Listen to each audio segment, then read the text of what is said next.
This episode of the Smoking Tire Podcast is brought to you by Auto Tempest. Auto Tempest is my favorite search engine for cars because it doesn't need me to search each major outlet one at a time. It searches all the top listings at once in one place for me, right? Cars.com, eBay Motors, Car Soup, Cars Direct, many more, Craigslist, Auto Trader. I don't need to spend this ad plugging all the places, but the point is, if you can think of a major place where people buy and sell cars, Auto Tempest will cover that. You can compare results from Auto Trader, all of Craigslist, and not just in a 200-mile radius around your city. We're talking about nationwide, folks. You can find the exact car you want for the best price without wasting a ton of your time browsing all these different sites. We can really dig through the entire haystack and find that needle at once, folks. Autotempest.com. I'm a big fan of it. I actually used it to find my 911, which everyone now says was a great buy. So there, Autotempest.com. Check it out. This episode of the Smoking Tire Podcast is also brought to you by Mechanican.com, and that's MECHANICAN, Mechanican.com. Mechanican.com. It's a social network for car and truck enthusiasts, motorcycle enthusiasts, anything with an engine. If you are an enthusiast of a leaf blower and you have put a turbo on that leaf blower, Mechanican.com, it's for you. It's got the same social functionality as most social networks, like creating a profile, adding followers, creating or joining groups, and direct messaging. But the two key features that separate Mechanican.com is the Garage and Projects features of each person's profile page. Garage gives each person the opportunity to showcase anything they own with an engine. Throw any car you have in the garage and showcase what you love about that car by adding pictures, videos, all that kind of stuff. Projects gives each person the opportunity to share with their followers and the public anything they're personally working on or someone's working on for them. If you're doing a build and you want to create a set of instructions for others to do that same build, or you're doing an install, that's what that Projects feature is for. Check it out. Get on board with Mechanican.com. Mechanican.com. Dylan Optics. Love my Dylan Optics. I went to the Dylan factory in Arizona last week, and that is a really, really neat place where they engineer the NIR lenses and those beautiful frames, and then the glasses are hand assembled in the U.S. Dylan Optics is really nice, functional eyewear. It's not just the cool matte finish lenses. It's the technology behind them. They really help me, anyway, see better. Not from a prescription standpoint, but when I'm out in the sun, long days, it's really helped. They're high quality glasses. They're amazing stuff. I love them. Go to thesmokingtire.com, hit the where's my brain today? Hit the partners tab, and if you use our link to buy a pair of Dylan Optics, I'll send you a free Smoking Tire t-shirt. That's on me. Lastly, new podcast coming, the Watch and Listen podcast with myself and Cameron Weiss, premieres Thursday, February 1st on iTunes, on YouTube, and on Shout Engine. So I will send the links out in all our social media. Crown and Caliber, our official sponsor, has it in their email. The Weiss Watch Company social media will have it. All your normal Smoking Tire social media outlets will be sharing it. If you're into watches, we are airing episodes 1 through 4 at once. We're dropping with 4 episodes. So check out the Watch and Listen video podcast from me and Cameron Weiss. And now, I really hope you're going to enjoy this episode. This is a good, fun one.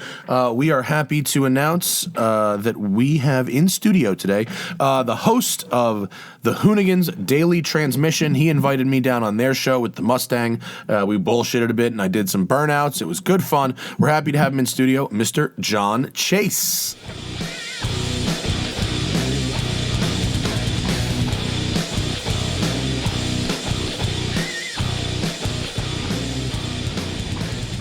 I realize the fact that now this is not for me anymore. It's for my 2 kids. Oh, yes. My son who turns 7 tomorrow, my daughter who is going to be 5. Oh, my God. This is their Star Wars. This is, all right.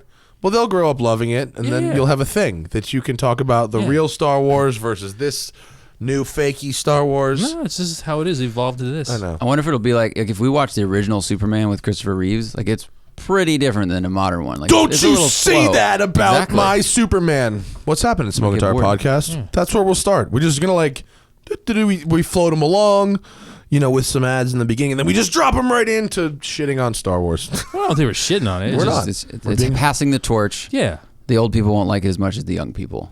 Fair enough. John Chase, welcome, sir.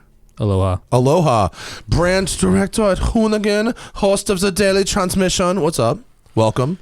No, thank you for having me. Thank you for having me. Energy, sir. Bring it up. Sorry, I just sat in the car for a little while. I know it happens. And I was sitting at a desk just drawing. Was it? And you drove an old car, which is usually a bit And an taxing. old car, yeah. Yeah, I have like In my 5 old experience. cars. Do you have any new cars? You only have old cars. My wife has a modern car. And then my daily, which I didn't drive today, is that smart car, full electric. Oh. Just because like gas was ridiculous driving 100 miles a day. So But wait a minute. An electric smart car only has a range of like 70 miles, doesn't it? 63. I drive 52 miles one way, charge it, and then drive back. Oh, so you are on an island at that Hoonigan warehouse until about 4:30 in the You afternoon. live dangerously with every vehicle. Yeah. Oh man. Like when the fires were happening and I couldn't get home on the 91. Oh shit. I got to the 105 and drove all the way on the streets. Took me 4 hours to get back to Norco. Fuck. That's And your range anxiety right there, homie. Hypermiling it crazy. 61 miles when I pulled in my driveway. Well, does it have a percentage Was of it- how much was left? Yeah, it's zero. It was Basically. zero. zero. Was it beeping at you, or was it? It's like, hey, you're about to stop What's rowing. up? At any point did you consider stopping and charging? Nah. Hey, do you have AAA? Yeah. Yeah. So if it dies, can you get a? Will AAA Do I have cover that? AAA? I have 5 old cars. Of course I have AAA. As soon as I asked that, Platinum. I realized Yeah. it was a very dumb question. Man, like last year on Power Tour, if I didn't have AAA, Oh. I wouldn't have made it anywhere. That's so funny. Why isn't Power Tour sponsored by AAA? Because they know that everyone would be using it the whole It time. pretty much is, Yeah. unofficially. Yeah. That'd be a funny tribute livery for Power Tour's AAA. The whole market would hate it because they'd be like, it's implying that our cars are going to break down. It's like, well, let's be honest. Well, unless you yeah. LS swap it, like it probably is. Or unless you borrow my Lexus, like those Lexus and like Andy and Matt, the Lexus engineers. Oh, did. yeah, but that's different. That's cheating. Welcome to the show, John. Oh, thanks. Thanks for having me on your show Oh, yeah. Thanks for coming back by in for the that. day. That was fun. Yeah. We ended up learning that yes, my car can do burnouts. That was good, though, because you were really, I don't know if it's going to happen this time. Cause I love underselling it. Love Yeah. it.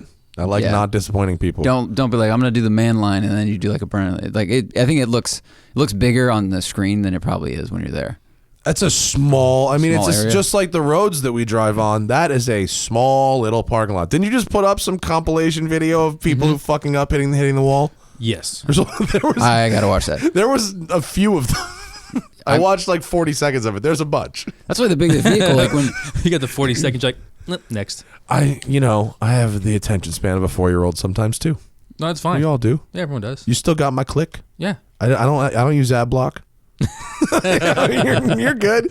Our equation is even, as we were talking about. It's Oh, there fair. you go. The 1-1 trade. The 1-to-1 trade. You make a content. I enjoy whatever amount of it I deem necessary, and that is satisfied. Both ends. That's yeah. was It's it, true. it counts if it's over 12 seconds. Is there the click No, off? it's not that. But right before the show, we were discussing, the relationship between content creator and fans, and how if you as a content creator give away a show for free, or through YouTube, right? YouTube ads, we'll still call that free, right? You give it away, then people enjoy that content. If you then decide to change directions, do something a little different, decide to stop making said content, that some people, most people understand, but some people who will be very vocal, Oh, of course. feel that they are entitled to you continuing to do that. Yeah, absolutely. So that's where that came from. It happens like a bunch of my friends, or myself actually, we used to do certain style of artwork like 10 years ago, and you start to evolve, and then people complain like, why don't you still do the same thing you did 10 years ago? I miss your hentai dearly. Why did it's like You don't why look at didn't- the internet like I do. Why didn't Pearl Jam make 10 over and over and over and over and over again? And I really opened the door very wide by someone wants to knock that one out of the park. Yeah. But, you can't do the same thing forever. No, it gets stale. What kind of art did you do until your forever happened? Well, I mean, I used to do a lot of anime stuff, manga stuff, and then like the early '90s, and then I kind of evolved more. Like I was always doing hot rod stuff, just because I grew up in that scene. Where'd you grow up? I actually was born in, I think, Inglewood. Okay. And I went to Hawthorne High out here for a while. So I went to school right down the street from here, basically. Like 3 miles south, 4 miles south of here, other side of LAX. And then we moved to Inland Empire. But I was always just doing automobile stuff, comic book stuff, Japanese anime, stuff like I that. actually didn't know you started with Japanese anime, so when I threw out hentai as like a total random joke, you were like, have you seen my hentai? I was like, I had a phase where a couple sketchbooks, and that's all it was. And I look back at it because I have all my sketchbooks in my studio from like since I was 6 years old, and I'm going to be 45 in June. oh my God, how lucky that you still have all that. That's cool. And how lucky. You dye your hair? You do. No. You don't dye your fucking hair? Nope. Liar. No. 45? I'm jealous. Yeah. He has his hair. He doesn't dye it. God damn it. Sorry. But wait, you actually still have all those sketchbooks? Yep. All my books. So So nice. I had a phase where I did hentai. And so I was looking at it just going, man, what was I thinking? What was I doing? Do you go back and look at that stuff ever? Yeah, some of my old stuff, I'm like, had great ideas, executed poorly. Yeah. I used to think I was the shit. Did you go revisit some of those ideas and try and execute them better now? No, I go, those ideas some of them are good, and I'll put them in my brain, and then later on I'll pull from them to execute now. Yeah. But I don't go back and go, oh, that was a good idea. Let's bang this out right Because some of them aren't timeless. Like it's just like, for the times that would have worked. But yeah. Okay. Where can we see some of this art? All that stuff's gone. Like really is not digitized anywhere? I took down all my websites, my MySpace page from 2000. You took down your MySpace. I say that meanwhile I'm going, shit, where's my MySpace? I don't know how to get into mine anymore. Yeah. That helmet you just painted I saw on your Instagram, pull that out to me. You said you hadn't painted a helmet in like 8 years? Yeah. If I hadn't done something in 8 years and that was the first time trying it again, I'd say that's a success. Oh, thank you. Nice looking helmet. You tape it off with like that tiny little pinstripe tape, and then spray different layers and seal it, or what? 1/8 inch tape, 1/4 inch tape. Yeah, masked it all off. Yeah, I love that when they do this when they bend it around the tape and like they lead it with the finger. That shit is dope. I tried to do that when I had a bike, and then I would think I was probably one amateur, two using the wrong paint maybe, and I ended up with like these very big differences in the layer height. Like the paint I added would be like 0.5 millimeter or 1 millimeter like bigger than what was next to it, and I was like, how am I going to seal this and it's going to be like smooth? It seemed like I was basically making steps. You could just bury it in clear. That's probably what I should have done. Dump it on there. I decided to just crash, and the helmet went down a river instead, and so I solved my own problem. But I mean, I don't think it really matters. You did it yourself, with your own 2 mitts. True. So it was a fun little exercise, like because I just grew up reading hot rod magazines and stuff, seeing the pinstripers, which those guys should be surgeons because their hands are so steady. The freehand painters, those guys are. Yep. Can you do that shit? Like pinstripe? Yeah, like freehand pinstripe. That is so gangster. That's like a craft that you have to dedicate your entire life to. Yeah. You can't just be like, oh, willy-nilly, I'm going to go do this today. No, you have to be dedicated. Is there anyone, I mean, obviously there are people who do it, but is there anyone like, the young who does it? There's like that dude Scratch. Yeah. Is that, but that's like, there's not like. There's a whole bunch of younger dudes doing it. Oh, there are, okay. But like everyone knows like Von Hot Rod. He used to run this thing in Norco called Hot Rods, which I used to go to in like the early 90s. He still stripes every weekend. He's got the pompadour. Wild Man was just at Moon Eyes. He's from Japan. He shreds.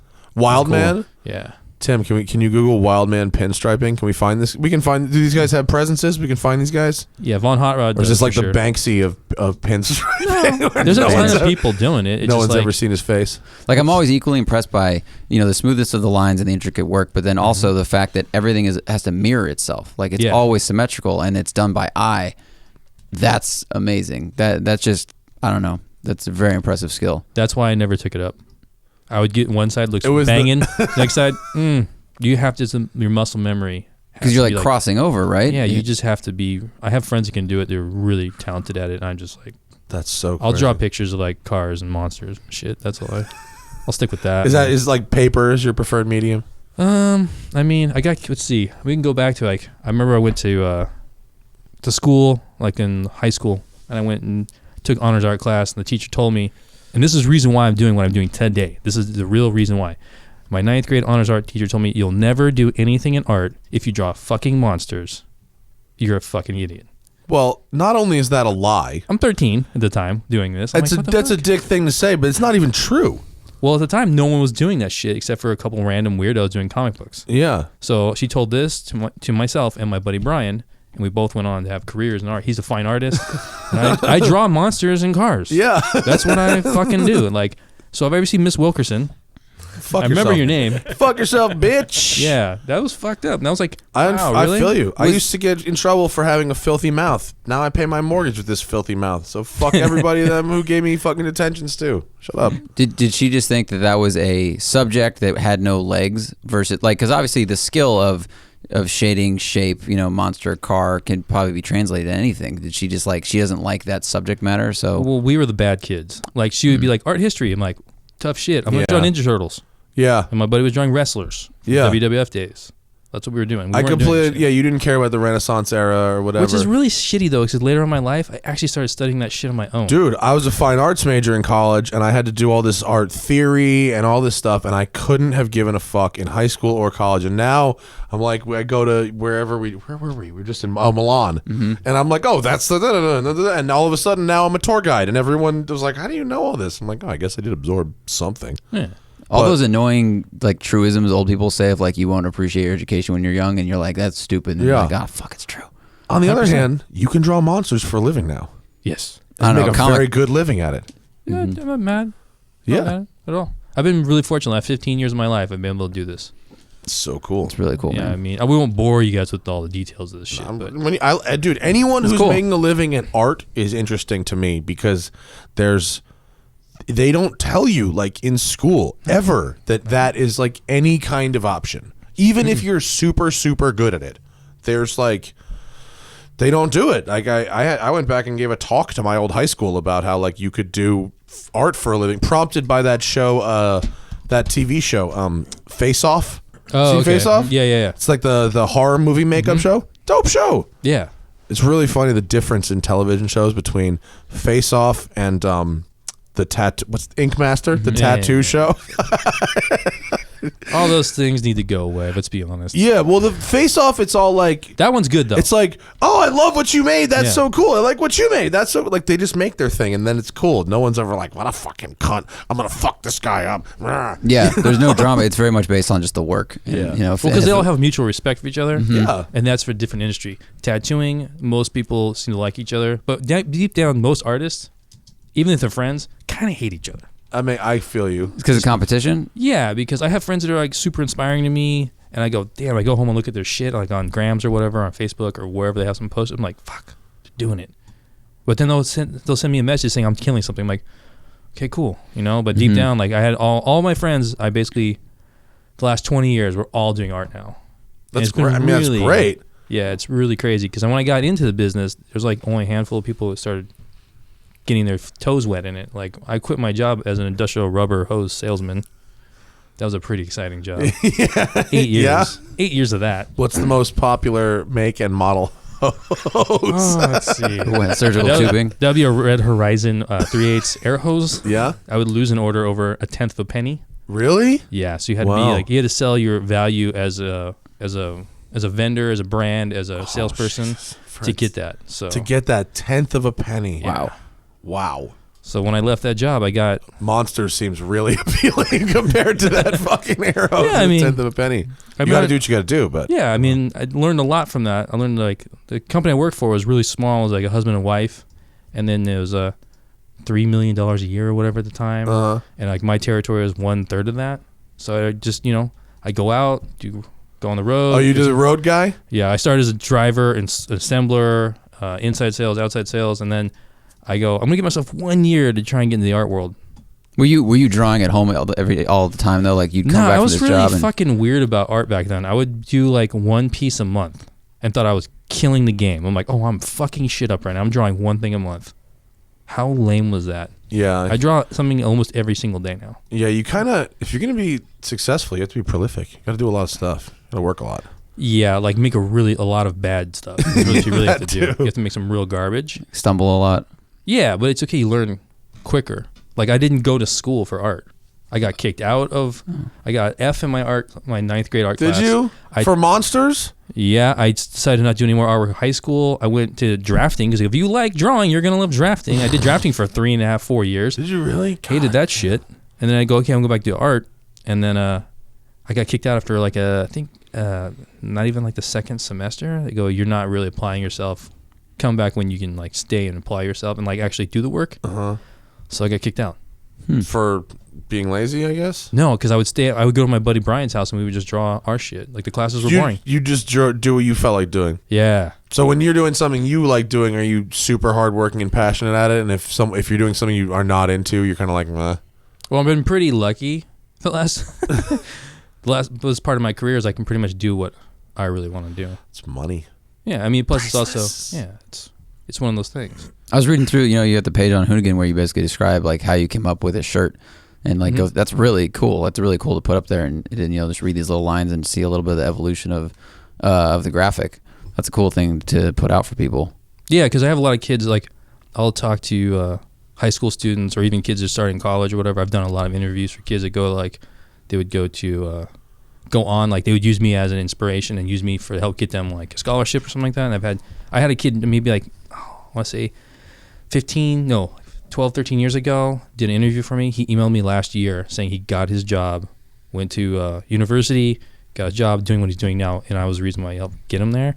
That was like the best feeling thing. Cause like me, like, wow, I helped someone along the way. And I've met other kids like that too. They always ask me like, what do you have to do? And I'm like, you have to work really, really hard. Like I'd work 50 hours a week at my day job, and at night I'd stay up all night drawing, watching videos, working on stuff. So like when I finally did quit the industrial rubber place, my first gig was actually working for Travis Barker at Famous Stars and Straps. Oh really? So that was like my first. I remember going there first day. I'm like, oh cool, I'm just gonna sit at this desk. I have no idea what I'm gonna do right now.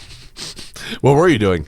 Literally did nothing. Here's the thing. I was only working in Photoshop at the time, which you can't really make a lot of graphics with. What do you use, Illustrator mostly now? I use Illustrator 99%. Yeah. I taught myself Illustrator that night. Illustrator's the shit. Yeah. Once you use Illustrator, you can't really go back to Photoshop. Nah, I use Photoshop for digital painting. Oh, do you do digital painting as well? Yeah, I do analog airbrushing, and I also do digital airbrushing. With the, like with the what do you call it? What's it called? Cintiq. So it's actually a monitor you draw on. Oh. Yeah, so it'll speed up your workflow like 50 to 100% easy. Whoa. Over the standard drawing pad and computer, or over analog, you mean? Well, analog is probably, you can't make adjustments as easily. So digital workflow. You can't use your other hand to change the color of the, right. The and you have tool, material waste if you're doing analog. I mean, I was really heavy into drawing and then scanning. And then my buddy Max, who helped me get my foot in the door, he's like, you got to stop doing this and just sketch digital all the time. So I did that until about last year, 2017. I'm like, I'm kind of over digital sketching as much because you kind of like lose a connection of just creating art. Yeah. And a lot of people don't consider doing digital anything as art. They feel like, oh, it's the computers doing all the work. I grew up with film photography. I did 8 years of film photography, only to be completely wiped out by the DSLR and Craigslist. So I understand. And now, Thaddeus was just home, and he's a photographer as well. And we spent half the time home talking about film cameras. He's all over Craigslist going, I'm going to buy a Hasselblad or whatever film camera. And he brought me for Christmas, he brought me a rack. I think it was a dozen or 18 disposable cameras, and he's like, one frame a day for the next year, and then we're gonna look at it at the end of the year. So I think I see a return to analog in a lot of ways. The hipster is coming to art. I mean, everyone it's a callback to the craft of it, and people have more respect for something like that. Like I've been focusing also on doing letter styles, like sign painting stuff. I'll never call myself a sign painter because that's a craft that you have to spend your entire life to. Signs are so expensive. Yeah, but I can knock them out. You can knock them out really quick. They're fun. All right, I know who to call. WestsideCollectorCarStorage.com. Coming soon. I'm gonna need a sign, bro. Well, the nice thing about either I guess analog or returning to like the film camera is if you do one shot a day, or you have a finite amount of photos you can take. Because right now we have phones, and everyone just pray and spray. Yeah. Or spray and pray, whatever. And if you look back at the photos you took for a year, you could take like thousands of photos, and how many of those would you keep? Yeah, and the fact that you get a double-sized phone every 2 years means you really never have to throw them away. Yeah, and you may look at the 365 photos you take, and you may even go, oh, half of these I don't know if I'll keep, or more. And it would just kind of like a good lesson in composition. In college, I don't know, I'm sure with drawings it's the same thing. I'd shoot 36 frames, 48 frames, I'd keep one, but every frame cost me $3. You know, and I would still do that. That's one thing You know? about drawing. It's only pads of paper are way cheaper. Yeah, photography is an expensive major. It's not actually you think the film is expensive, but it's actually the paper, the photo paper. Yeah. When you start my favorite thing was big prints too. So I'd be making these 20 by 24s and shit, and woo, it adds up. But it looks good on the wall, man. It looks nice. The only problem with that is it's why I used to paint huge pieces, like 4 foot, 5 foot wide airbrush canvases, and I'd take them to shows, and no one would buy them. Nobody has room to put something that big in their house. It's true. So it's hard to sell big. Yeah, it is. But I love making it. Like, look how big this barely fits in my station wagon. It's amazing. Do you have a bunch of those like sitting around? Now you're doing postcards. Put it this way, I would leave them at galleries. There's like, I think Gallery X, Gallery A, which is Tony Alva's old gallery. He probably has like 3 or 4 of my paintings there. I never went back and got them. Really? I did a Metallica show up there with Metallica. I left my painting there. They have my Johnny Thunders painting. I just leave paintings at places. Dude, you bring some down. We'll find Maggie some wall space. Like my kid's godfather, he has probably like half of my collection of art because it's not even in the house. That must be how I got those Shepherd fairies. I got 2 original Shepherd fairies that were sitting on a wall at a skate shop for like $100. And I was like, are they real? And they're like, yeah. What the fuck are they doing there? He's like, I did a gallery show here. I was like, what? He was like, they're dope. They're so cool. And they match. And I was like, oh, mine, yoink. But like, yeah, he probably just left them. Didn't give a fuck. And they didn't care at the time. Crazy. Yeah, it's funny. You want it's just going back to get him like, Yeah. I actually have an original Shepherd fairy also. Nice. What is it? It is the, hang on. Oh my God. Slick Rick. It's the blue one. Oh, I got it in San one. Diego during ASR, which is Action Sport Retail in 2005. I bet there's a good picture of that, Tim. Yeah. Fairey is Shepherd Fairy, Slick Rick. And I got it for $30. Awesome. It was on. He had a small show. It was like the size of your studio right here. Oh, that's fantastic. And they were hanging on the wall. I go, I'll buy that. Is it? It's that one. Yep, that's it. That's so dope. Yeah, and it was like hand screen printed, numbered. Very, very $30. cool. Cool. I like that a lot. How big is that? I can't remember.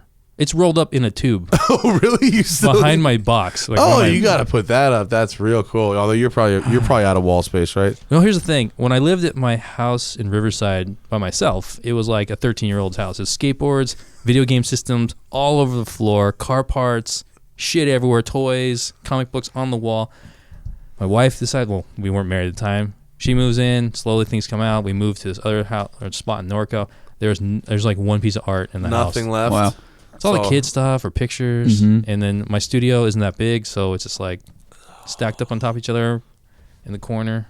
That's a shame. That's a cool poster. I would display it does that. require a lot of real estate. You know, it's vertical real estate, but nonetheless. Because we were talking about, here's the thing I looked at yesterday, or over the weekend actually. So I have the 15th anniversary of Empire Strikes Back Mylar Boba Fett gold foil poster. They only made 500 of them. They crushed, I guess they ruined like 250. And they never actually, like, you can't really buy them. My mom worked at the movie theater at the time, and she got me it. Awesome. It's like a $900 poster. It's actually framed. It just sits against the wall. Yeah. It never gets put up. Yeah. Such a bummer. It's, retire on it in 50 years. It happens. I don't know. By that time, no one would know who Boba Fett is, and it'll probably just be... Good point. Dude, my parents and I, when we moved into a house, we got for free, when I was like a kid, I was like 8, this Star Trek pinball machine for free. And it is now, apparently it's worth, like $75,000. It's rare. It's got William Shatner on it and like the big tittied alien chick. And it's Does she have like 4 sets or just 2 sets or one? No, set? just one big, nicely shaped, set. Oh, okay.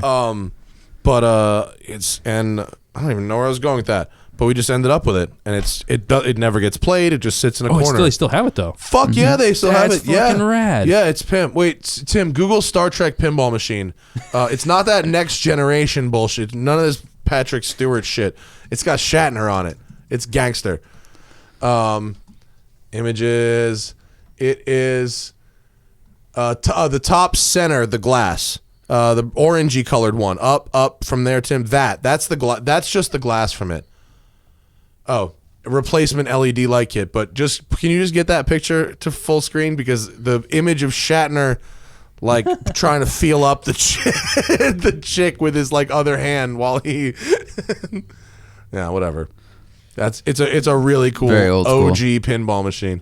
That's pretty rad. It does work too. Does it say Bally on the left side? Yeah, it's Bally made pinball machines. Weird. Yeah, fucking cool. Before they were a gym. Would you say going back that people when they start with art though that they should start with pencil paper before they go digital? Because now there's so many. And I know digital tools are probably expensive, but I think it could be easy for someone to go, oh, I'm 13, everything's digital in my life. Maybe I'll just get this digital painting kit instead. I mean, the only thing, it's the beauty of having a pencil and paper. It's very economical. And you can have it anywhere. You can store it anywhere. You don't need to have electricity. So to me, I think it's really important to have that. We're gonna have some kids though. My kids really like that.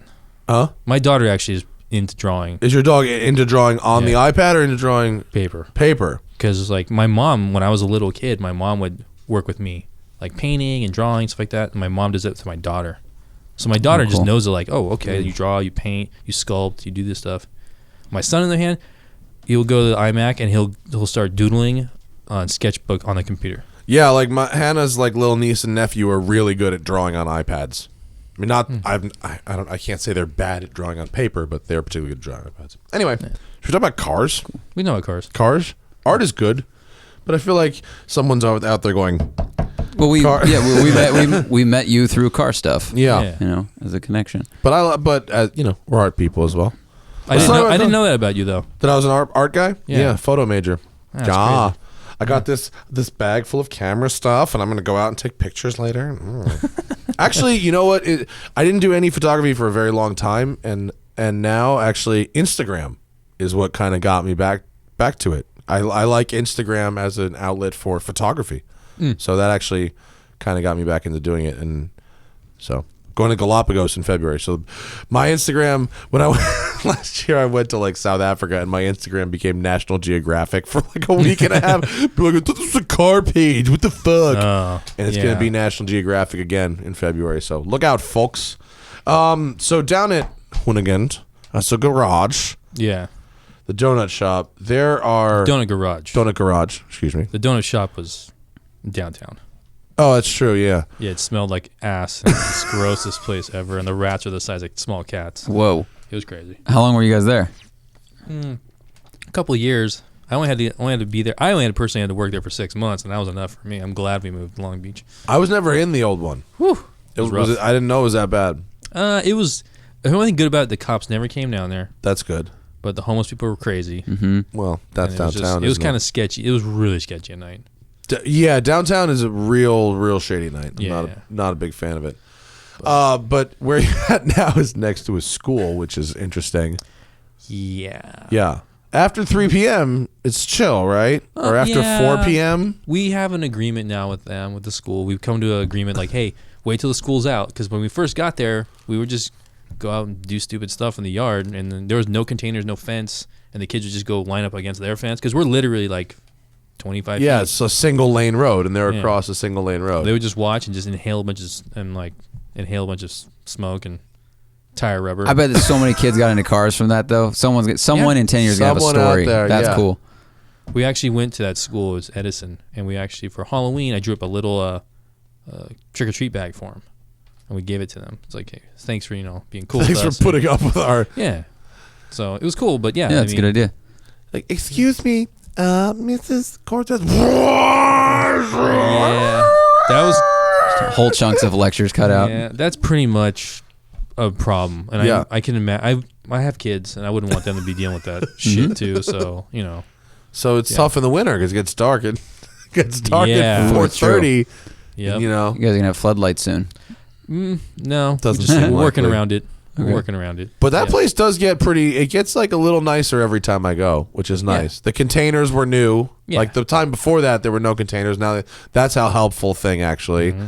And then that like not an Airstream trailer, but whatever that metal trailer, Spartan trailer inside is pretty dope. I mean, Hannah just went. Oh, where did she go on a business trip to some company, and their corporate office was like a giant, like 80,000 square foot warehouse with a whole bunch of sheds in it. Like literally like gardening Home Depot sheds. Weird. But all set up inside this warehouse, and people's shed was an office. And there was like 100 sheds. Isn't that fucking weird? Very economical solution. I mean, really, that must have been the cheapest office space per square foot. I don't you've ever remember got. what company it was, but it was a bunch of sheds. But so Scotto's got his cool trailer, the Spartan trailer thing. Well, originally we were going to try and have everybody was going to be in a mini Airstream. Right. But And that's we'll have a Trailer Park Boys kind of vibe. The problem is we ran out of room real fast. Yeah. Just the one trailer. you don't realize until you try and put something inside quite Yeah. how big it is. Yes. Yeah, whether it's Christmas trees or Spartan trailers, Yeah. bringing that shit inside is it, or Dodge. Like remember, like the M3, like even like my garage, which is a nice normal sized garage. There's nothing insane about it, but like I get very sensitive. If a car's like a little bigger than normal, I'm like, oh shit, it's a little close to the wall in this bitch. Real tight in the back. Like, Yeah, you gotta get M3s. out. It's like, oh, what happened? What happened to the M3? Why do I have to like fold myself out of this car in the garage? Timmy, that's that Gunther Works thing. Timmy's pulling that up. He's trying to distract us because he wants to hear about the Gunther Works. Going to drive that shit tomorrow. It looks like a 993, but it is not a 993. That whole body's made of carbon fiber. And it's like crazy. got some nutso 450 horsepower or something air-cooled motor. I think it weighs 2,200 pounds. I think that's what someone told me. And from the top view, the front fenders are almost as wide as the back. Like it's So it's that's real wide actually stance. the party trick is actually the front, which is sort of masked in a lot of photos. I actually don't think Guards Red shows off really. Doesn't show curve that much. It doesn't show that curve, but that front is pushed way out. If you see that profile shot, you can see the difference where the sun's hitting the door. It's very dark, and then the fender just down 2 photos, right there. There? Like that screen helps you that. see a little bit how much curve there's going Yeah, on. so they really push out the front super far. And didn't Joey do this? Joey did this. Did the chassis on this, right? Yeah, Joey Seeley. Yeah. Our friend Joey Seeley. So this thing it's $500,000. And if It's one of one then. it's one of 25. 1 of 25. And I met the guy who came up with it. His name's Peter Nam. I'm trying to get him on the podcast. He is the Vorsteiner guy, which I didn't know. He's like, so that picture shows it off good, Tim. But look at how wide it looks. It looks like, because it actually is, that the front is nearly as wide as the rear. Imagine the turn-in on something like that. Yeah. The space from headlight to the outside of the fender is vast. Real vast. Yeah. That's It badass. almost looks like it's got one of those Strosek noses on it, but they haven't shrunken the headlights. They've enlarged everything else. It's supposedly just nuts. It's a new space though. Like Singer obviously paved the way for this kind of thing of Yeah. very limited run old Porsche and super expensive, and then other people are like, we can do that too. And if it drives well and works well, I guess the market will go to it. That's a lot. I'm just blown away by how Singer can have a waiting list that long. Crazy, right? Well, Who's got all this money to keep buying them? bro, Habibi, let me tell you something. Habibi, on the peninsula, anything is possible, my friend. They have fuck me, there are a lot of very, very rich people that have no problem writing a check like this. There's a lot more millionaires every year, so I think it's globally. And the car market has exploded globally, like China and everything. And so, Yeah. I mean, they got orders coming from all corners. They can only It's build them crazy. so fast. Yeah. And they are immediately worth double what you pay because someone out there doesn't want to wait in line and Yeah. doesn't care what color it is. Fuck, but have you fucked around with one? You seen one up cllose? You were like sitting one or No. dude, they are really something else. I mean, they are worth a lot of money, but that car probably has $250,000 to $300,000 worth of parts in it. My dad is in the fashion business, and I took him to see one just at a show, and he starts poking around. He goes, "Matt, there's like $50,000 in leather in this car." It's just, they're really, really over the top. I actually have on my list right here to get Rob Dickinson on this podcast immediately. And they do a really good job with if there's a bracket, but they don't like the way it looks, like they'll replace it with a bracket, but they do a really creative and like the engineer and design the bracket really creatively. It's extremely good engineering. And this, by all accounts, this Gunther Works thing is pretty next level as well. It's a different visual direction. I personally don't think it's as pretty as the Singer. It's that wing that doesn't do it for me. It's like the GT2 wing? It is I think that's a Porsche wing. I don't think that they made that wing, but something about it just to me is not an attractive wing. But that, to each their own, whatever. Yeah. But 2,200 pounds and 450 horsepower with a wide front track like that, I bet you that car is beyond nuts. I don't know. Johnny said it was like the best steering feel he's ever had. I could imagine it probably that's a big statement. And Peter, that red one is the first one. Mm-hmm. And Peter, when I saw him at Cars and Coffee with it, and he invited me to drive it, he said that first one cost over $1 million to build. Oh, because you got to do all the R&D. Yeah, you got to do the carbon R&D, fiber. and so he said just that red car he's got $1 million into. Isn't that crazy? Yeah. But if you saw the sheet though, you'd go, yeah. 911 motors are so expensive. Like, you want an air-cooled engine that makes like 300 to the wheels? It's like a $50,000 engine to get that. Why? Just small market, and I mean, obviously, it's a small engine building big horsepower. Yeah. But it just seems like nowadays, like there's so many of them, you think it would have gotten price would have come down a little bit. Maybe they will. Maybe it's still. I guess the Porsche bubble is only like what, 3 years old. So I don't know. I think a lot of the parts come from other Porsches. They're just like you know what I mean? Oh, it's not one, or they don't make them themselves. Well, if they do, they're like really, I'm talking about like if you go take a 3.2 engine and go to a 3.6 or whatever, it's like you're just using expensive parts from other Porsches. This shit is so expensive. It's specialized. It's a rich tools. guy car. It's a rich guy car. That's the other reason. Yeah. Very true. If you can afford one, you could be able to rebuild one. That's not true. I can afford one. And if I had to drop 50 on a motor, I think that would be very painful for me. I wouldn't. I'd survive it, but only just. It seems like it's kind of restrained by like they only want to build the engines with either Porsche parts or a well-known Porsche builder who has like a legacy. It's not like like hot rods. You get a small block, you get a 3 like Edelbrock. Whoever makes the thing that makes the power, you don't give a shit. Like you bolt it on, and no one really cares. Like you don't need the engine to be. Yeah, there isn't a anymore. Summit for 911s. Right. Yeah. If there was, people probably bummed. Yeah, and they are harder to work on. I mean, you do have to pull the engines out to do a lot of stuff. Don't you have to pull the engine right away to do anything on those? Not anything, but Like check the certainly tire a lot pressure. of. You had to pull the engine. Yeah, definitely. I have the home engine drop kit. It's no big deal. With it 12 quarts of oil, a couple gallons of oil. Yeah. For each thing. Actually one of my favorite things about my old 911 is the oil level indicator on the dash. I can see how much oil I have right there. It's nice. That is good. Yeah, it has a dipstick also, but I suppose it probably won't be working for very long, but it works now. No, I wish I had one of those because the number of posts I've seen that are like, where on the dipstick should your oil level be? Because it's 2 lines, and it's like there's all this different information, and people have a different opinion. You should have a gauge. Like if I had to put guess, it now, go back up. 3/4. 3/4 seems safe, right? You'd be wrong. Is it making Where noise? is it supposed to Supposed to be? be right below the top line on the E46s. Oh shit! I don't know. Who fucking knew? E46fanatics.com. That's who.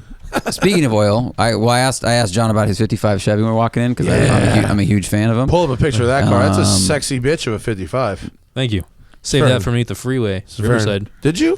Literally, like found under freeway? It was underneath the freeway for 17 years. Really? Yeah. Who owned it? This woman I bought it from. Her and her husband had matching ones. And like she got it in 1984.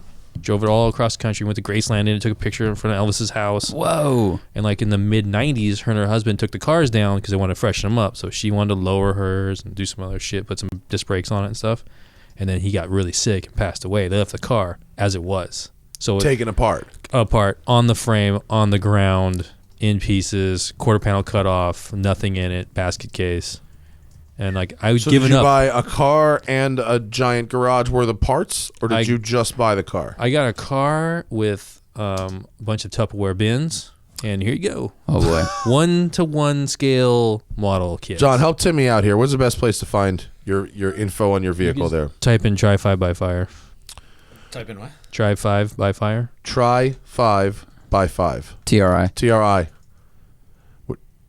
We need to teach Timmy how to spell the car That's okay. lingo. That's a old car. Try your Chevy thing. If you want to know about Forerunners, though, he is your man. Yeah, see, I don't know anything about Forerunners. Well, Timmy can teach you. There it is. Yep. What's the current state? What picture is closest to current state here?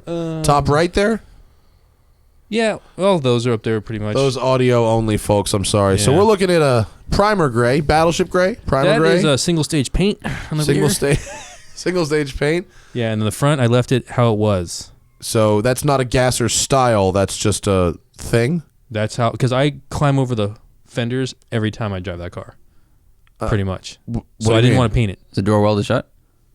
Wait. Why do you climb over the fenders every time you drive it? Because I have to work on it constantly. So I never painted it, so I left it the front. Oh, fair. Wait, you lifted the front to get underneath it easier? You don't have to jack it up either? It's got a straight axle in it with parallel leafs, so it handles so-so. Actually drives better than it did with independent front suspension. Really?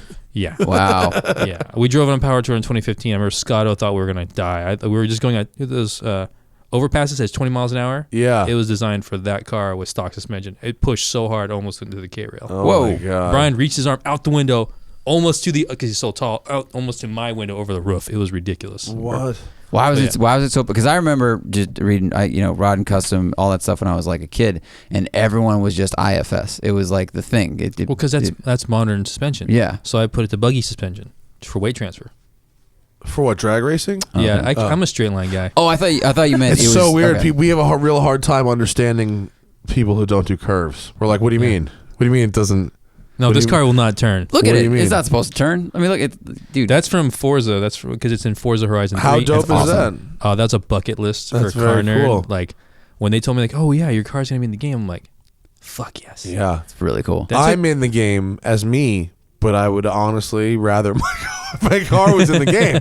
My last car is in the game. His old car was in the game. His really? Crown Blue Vic. Crown Victoria. Yeah, his Blue Crown Vic is in the game. Someone's got to get that's right, because you got your own pack. We had the smoking tire pack, that included the Blue Crown Vic, Yeah, because for me it was, man, that's like... Gangster, right? Yeah, because I remember I grew up playing PlayStation 1, Gran Turismo. Yeah. That's where I wanted an R34. A blue R34. That's why we all wanted Skylines. Which is funny because I'm the hot rod guy, but I wanted a Skyline. Have you driven a Skyline yet? No. It's amazing. I keep driving old cars. No, you drive a Skyline and it'll feel like a fucking spaceship. They're great. A lot of fun. Yeah. Drive right hand yet? Have you been on that side? Hang on. Nope. No? Nope. That's a fun game too. Yeah, I've not. No. It's a fun game called. It's called Which One is the Blinkers? Oh. Yeah, because sometimes they move it and sometimes they don't. Yeah, in right-hand Japanese cars, they move the blinkers to the other side. Right-hand European cars, they keep them typically. Yeah, so you end up hitting the washers a lot. Oh, okay. That's something to keep an eye out for if I ever do that. Well, we were in New Zealand. We all kind of had we just had like a silent bet going of like how long after someone gets in the driver's seat before they hit the wiper instead of the blinker. No one passed the test. Everybody failed. It was just like a silly thing of like we're all just learning this as we go. Yeah. So was it lifted in the front when you got it? You said you got it on frame. You built it that way. Yeah, I mean, so I cool. got it. The woman, so he passed, when her husband passed away, she let it sit for 17 years. And then I was like, I'd kind of given up trying to get a 55. Because I found one in New Jersey. I'm like, oh, it runs perfect. It's really cheap. It was gone. I couldn't get it. And then I was like, oh, I'm going to try. I found another one. And then my wife's like, hey, I'm pregnant with our firsts. I'm like, okay, I'm going to put this on ice. Yeah. And then I found another one. And then it's when my daughter was born. So I put it on ice again. I found another one. We're going on vacation. I'm like, oh, this one is 10 miles away. It's exactly what I want already. Get back. I'm like, this shit's not going to be here. It was gone. So I kind of gave up. So I was looking at buying a clapped out 240 to learn how to drift in. That's what I was going to buy. A piece of shit 240. Mm-hmm. Like everybody else. No. Yeah, pretty much. For way too much money. Yeah. But then my dad's like, hey, I found this in the recycler, which is that print mag. Yeah. Or fold out paper. And I'm like, all right, cool. So we cruised out there. It was only like 15 minutes from the house. Saw it. Struck a deal 2 weeks later. It was delivered behind my barn, and I made a roller that weekend. How far was it from running? Oh, it was nothing. Nothing. What motor's in it? What kind of question is that? What's in it now? Yeah. It's a 350 that I was supposed to be for my station wagon that I slammed in because the 327 died right after Power Tour. Oh. Supposed to be in the car 2 months, been 2 years, and I basically ruined it after Moon Eyes drag racing it. So it's still running but ruined? No, it's not. I barely made it home. I drove it to the track, put my slicks on, took my mufflers off, did 2 passes. My second pass, there's 0 oil pressure when it's running. I pulled the dipstick and it's all metal on the dipstick. Oh. I was bummed because I watched that video maybe like a month ago and I was like, oh, sweet. And then he's like, John's going to come in. It's like, awesome. And then on the way in, you're like, yeah, there's metal in the dipstick. So yeah, my whole goal for this year is make the car faster and have more fun in it. Because I was driving it like a ton the last couple months. Like I was driving 200 miles at a stretch in it, which doesn't sound like a lot for an old car. But no, that's a lot. That's kind of beating me up because like, man, I would be sore That's a lot. I mean, even like my '88 Mustang, if I go 200 miles in that car, like it beats me up. The sound of it, and there's lots of metal, and you know, you got to drive with the windows down, so the air is like, you know, beats you up. Yeah. Dude, in high school, I lived in Santa Cruz, and I was in a muscle car club, and we drag race every weekend. Wait, you had a muscle car club? Yeah, it was like, well, the city had one. Like, well, I don't know. It was organized by a guy that ran a auto repair shop, and he had some old cars. So it's basically anyone in town has got an old car. So, you know, 15-year-olds to 35-year-olds just like meet up in a garage and then wrench on cars and drag race and shit. That's cool though. It was, oh, dude, it was great. It was real fun, and you know, interesting to see where everybody went in their life. Some people went to jail, some people went to school, some people, you know, whatever, working machine shops. So you started with jail. Yeah. Well, that was the most interesting one. When you're like 16, you're like, yeah, whatever happened to that guy? And they're like, oh, you didn't hear? And then I'd be like, why? What's cocaine? But so we would drag race up on the highway every weekend. And so speaking of long distance driving, people would go, you know, there's a drag strip at Sears Point. We're like, well, where's that? And they're like, well, that's past San Francisco. We're like, you know, it's like if you lived in Boston in the 1800s and they're like, we're going to California. Are you crazy? Like, we can't drive 80 miles in these cars and then come back. No way. It's just too uncomfortable and too unreliable. Yeah, I guess. Well, okay, we were in high Says the school. guy with an engine full of fucking metal in his oil pan, you know. Yeah, I put my slicks back on and drove home with barely any oil pressure. Did you really drove it? How far was it home? 45 miles. It was bucking and starting to get real weird. Yeah. Mm-hmm. Pulled in the garage, let it sit. That's the end of that motor. Oh, yeah. Yeah. Figure it out. LS? Junkyard LS? I'm on the fence because I was really considering going junkyard LS with twin turbos and clocking them right where my fender well headers are right now. Just because it'd be fun. Like the gas, but It would look rad. it would look rad. It would look rad. It would make a lot of power and it'd be really reliable. And then I have a bunch of people who would fucking throw things at me for taking a 55 and doing that. And then I'm on the fence of that or doing a big block with a roots blower on it. Just That keep could it be more fun. traditional. Oh, Keep it's it always a old great school. idea. That's Because so it's cool. ridiculous, it's not efficient, but it's Like It's great. BDS roots blower? yeah, like stupid. Like Yeah. cut the hood. For those Yes. who don't know, that's, I think Yes. the end of Fast and Furious 1, Yep. Dom's Charger. Oh, it's great. I You know, love it. Butterfly valves, all the Yeah. good stuff. It's great. Yeah. I was at Haagen Nights once, and the guy had a Morris Minor that he'd put a blown Yep. 54 in, and the engine was taller than the car by like a bit, and shit like that is just awesome. Have you seen that? There's that Nash Metropolitan that runs around here. You Yeah, see that yeah, guy yeah. with the wing on it and Yep. shit? Yeah. Crazy. Chopped and fucking narrowed and.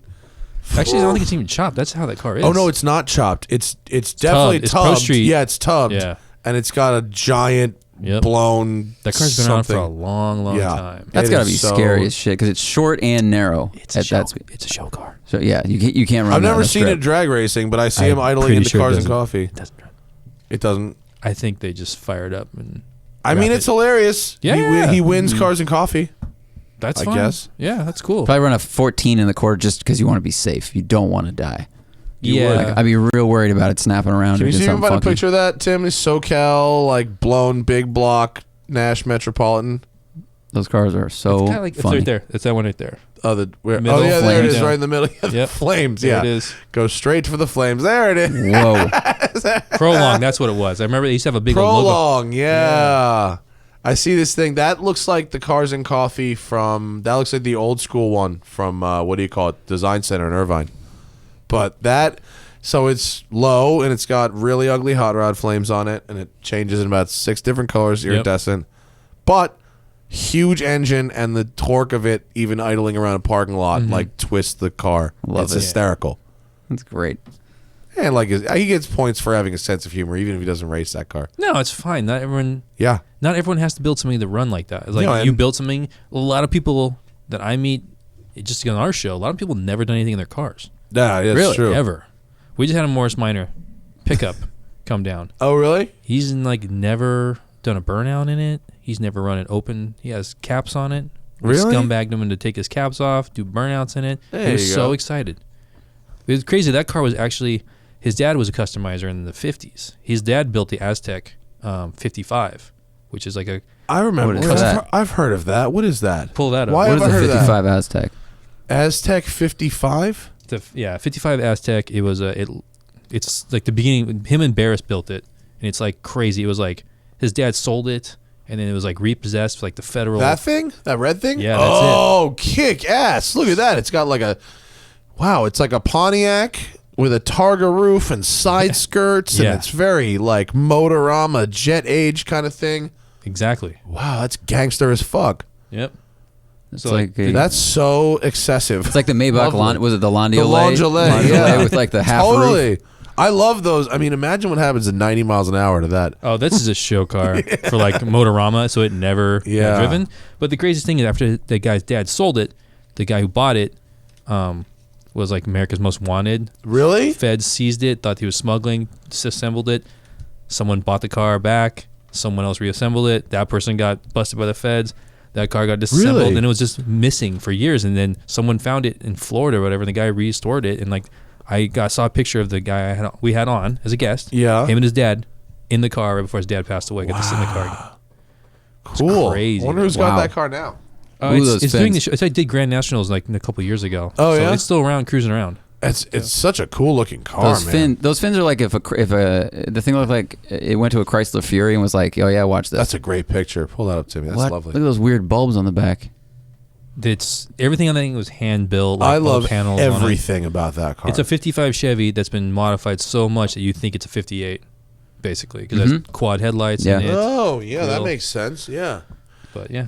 There's you know what I like from that era? I'm going to Barrett Jackson this year with Haggerty for the first time. Thank you, Haggerty. Gonna go hang out with Larry Webster and those guys.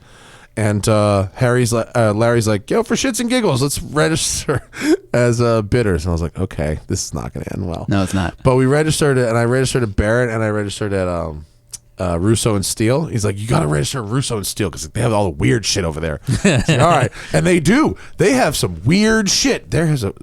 I don't know.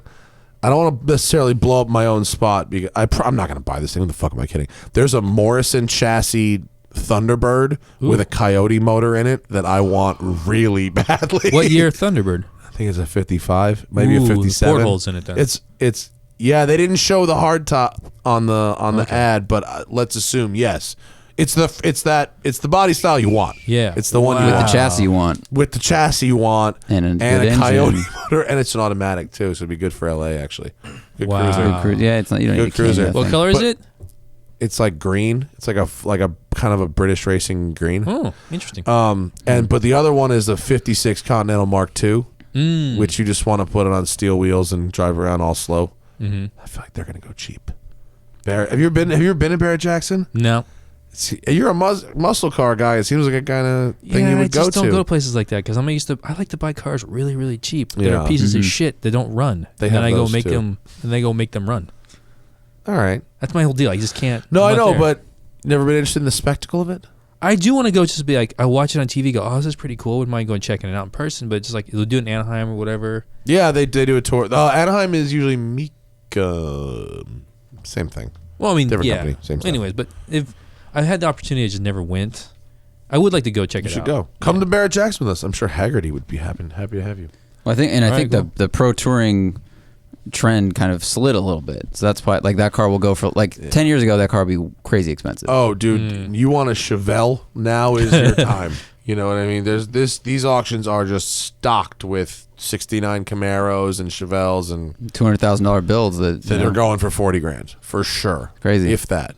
Yeah, there's some, Most people probably buy them, just put them back to stock now. yeah, I guess, right? That's ironic because they drive. I mean, they drive better when they're a little bit modified. You know, get some like subframe yeah, connectors yeah. and stuff. But people want to go back to how it used to feel. Disc brakes are really underrated. Those are a good idea. Those are a real Like good my idea. 67 has like has a TCI front end on it. My 67 Nova has a TCI front end on it. Sweet. I'm doing some church boy racing in the rear to make it bigger tires on stuff on it. But that car was a total pile of shit to drive. I drove it it's my first car. I've had it. It'll be 29 years. Oh, really? Wow.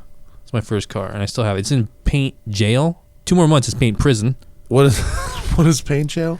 It's when you go to paint jail's like under a year inside the body shop. You go past that 1 year mark, you're in prison. So I'm on that bubble.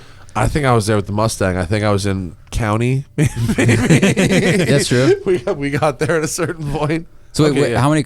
You have 5 cars. Can you go through the list real quick? My 67 Chevy 2, which has got a supercharged small block in it. My 64 Nova Wagon 100 series, which is like my driver, haul the kids around in it.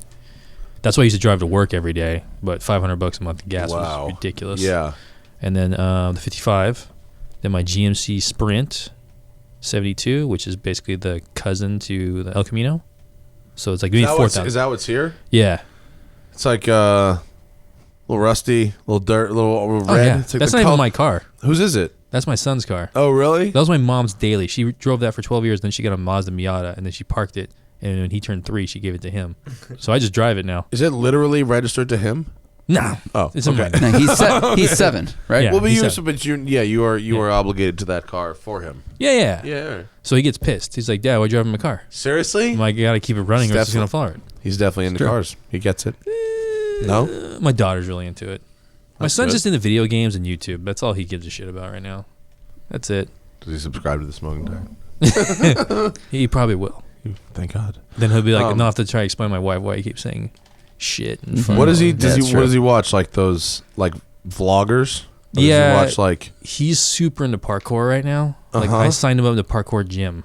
Oh, cool. So because he's like flipping and jumping off of shit. And his nephew went to the parkour gym too in Boston. Yeah. It actually looked really cool.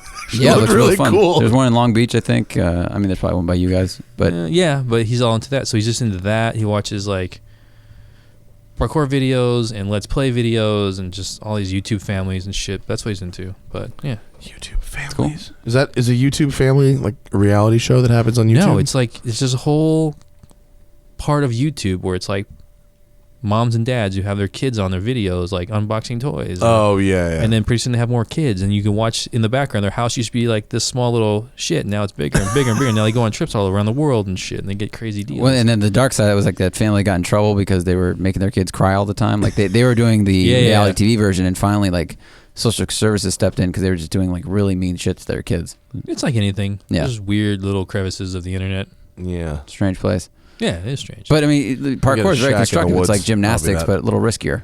Yeah, You know, yeah, But at he least loves it's body mechanics and stuff. That's cool. Yeah, so he's into that shit. My daughter's like art and car stuff. But then back to the car thing. So after the GMC, which is here, the little, as you call it, ratty and gross. I didn't say rat. I said it's it's okay. rust colored. It looks like it would be in Fargo after a murder, and it might carry Yeah. a shovel. Yeah, but that's probably good accurate. It way looks to be. like a prop car from Mad Max. That's was a- safe. That's safe to say. Yeah. It does have a cassette player in it. I do listen to Iron Maiden tapes in it, so that's Nice. fine. We can trade. I've got the Lexus with a cassette player. We can trade some selections if you want. Yeah. Oh, sick. You can just make me a mixtape. If you can find a tape to make a mixtape with. And then I have a 1920 Model T Grand touring car that was my uncle's. That my aunt, after she saw the 55, what I did to it, she's like, hey, do you want this? I'm like, oh, I'll take it. So I right away took off the rolling chassis of it and rolled it away. Took the body, got a Model A, and now I'm gonna pinch the frame and make that into like a 4-seater open little hot rod to cruise around town in. Cool. Really cool. So Yeah. that'll be fun. Our friend John Bothwell is like the local Model T expert down in Costa Mesa. He's got like a bunch of them. He'll probably be really bummed what I'm gonna do with it. No, he doesn't give a fuck. Oh, really? Have He's not fun. one of those? No, he's not a purist. Oh, okay, cool. No, he has some original ones, but then he's got the Super T, which is the ultimate off-road Model T built using period parts, meaning mostly Model T with a few Model A parts on it as well. Is that the one he has? Like he has the wedge radiator for racing. Not He's got the speedy, like the fast he's got one. the fast one, and then he has the Super T, which it looks sort of like a normal one with a 2-seater pickup truck bed one, like second row down on the left, Tim. It looks Oh, yeah. basically like that. In fact, that could be. Are those wood wheels or those steel wheels? Those are, 27. I That- think 27 might be. that's a T, right? Not an A. That's a T. Yeah, it's a Yeah, 27 now. it's the end of the line T. Yeah. Yeah. Like this one had oak wheel rims and stuff on it. Yeah, Hubs and so shit. his looks like that, but it's got like a valve cover and a water pump and 4-wheel drum brakes and a transfer case and like all this kind of period stuff that makes it good off road, which is neat. Yeah, I tried to get that period thing for a second. My buddy gave me let's see, what did he give me? A flathead for it that supposedly ran. Brought it on a stand, dropped it off at my house. I'm like, cool. I spent like 2 weeks trying to crank that thing over. I'm like, fuck it. Gave it back to him. Because have one rebuilt, even a shitty rebuild's like anywhere from $5,000 to $8,000. Oof. What makes a flathead other than the profile of the heads is actually smaller? Is that it? I mean, that's just they only made the short amount of time they made them too, but they're just like because of the race of gentlemen. Mm-hmm. Everyone's buying them up now, right? Yeah. Oh. To spend $10,000 to get 160 horsepower, just. I'm not cosplaying. That's another thing. Like I have friends that are into it. They want to cosplay. They want to get dressed up. You know, it's fine. But I'm just gonna put a 327 in. Dude, you know, I was with you on that. But when everyone is doing like, I went to Oktoberfest last year in Germany, and I thought, like, I'm not buying fucking lederhosen. That's stupid. You know, I'm not doing. Scroll down, Tim. There was his that GMC. See, that is a rust color. It's actually red. It's just completely oxidized. Yeah, it's oxidized red. Yeah. So, but in Oktoberfest, when you do the get up and you put you would really feel dumb if you didn't have it. You know what I mean? It works. Trust me, it works. It sounds so douchey, but it works. I mean, it's not cosplaying. It's period dress. It's cosplay. Let's call it cosplay. It puts you in the mood for the event you're at. Yeah. You know, it's fine. It does put you in the mood for the event you're at. I would say that is correct. Yeah. I like the aesthetic of like you can appreciate those things from the past and you have like your modern take on them and you don't have to necessarily time travel to that period to be it. Like, you know, like. Yeah. I don't have to be, I can like Stray Cats. I don't have to look like Brian Setzer, you know? Like that kind of thing. You don't need to be part of it's just a fun, I don't know. Well, I guess I'm not fun. I guess I'm a fucking bah humbug. No, I'm bah humbug 90% of the time. I assure you.